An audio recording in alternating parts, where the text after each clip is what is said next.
It's certainly a frightening scene that unfolded in Portland this weekend. Conservative journalist Andy Ngo suffered a brain hemorrhage after being attacked while he was covering an Antifa protest. There he is in the middle of that horrible video. Police are now on the hunt for these suspects. If you recognize any of these people, two of them are pretty covered up, but one of them is pretty visible in this assault that some Democrats as well are condemning tonight, including Congressman and 2020 contender Eric Swalwell, who tweeted, "I don't agree with much of what Mr. Andy Ngo ever says, but that's not the point.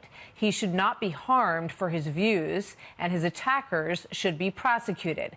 And Congress should pass my Journalist Protection Act," he writes, which makes it a federal crime to assault or batter a journalist. Joining me now is Andy Ngo, editor at Quillette.com. Andy, good evening to you. First of all, how are you doing tonight, and what is the doctor saying about your brain hemorrhage? I'm going to be dealing with some memory issues for up to 6 months, and the more that I try to return to my regular activities, I notice that I'm having some difficulties with speaking in a normal way. And what does your doctor attribute that to? Because, you know, in terms of how were you assaulted in these injuries? We're watching this horrific video. The mob that attacked me with weapons used gloves that had fiberglass material on the knuckles.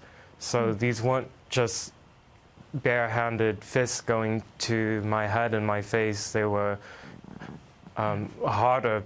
They were weapons with the aid of these gloves. It's horrible. You know, these are people who are chanting "no hate, no fear," which is just an incongruous idea. What do you think this tells you about where this Antifa group is right now in their progression? You know, what stage are we at now when this kind of violence is how they're expressing what they want?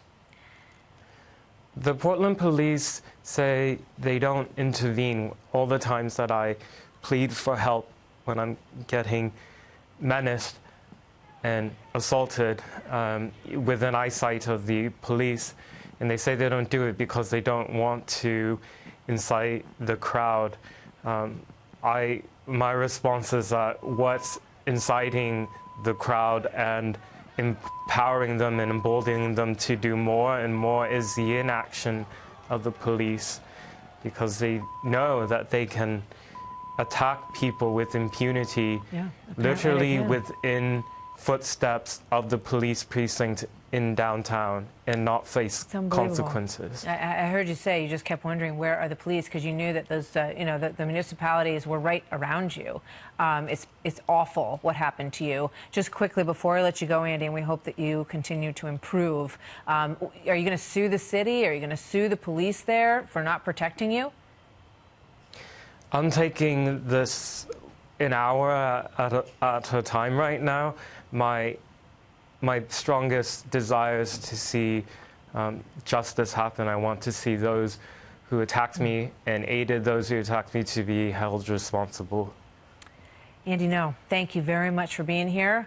You should absolutely have the right to cover this story without being injured as you were, and we'll follow your story, and we thank you very much for being with us tonight. Thank you, sir.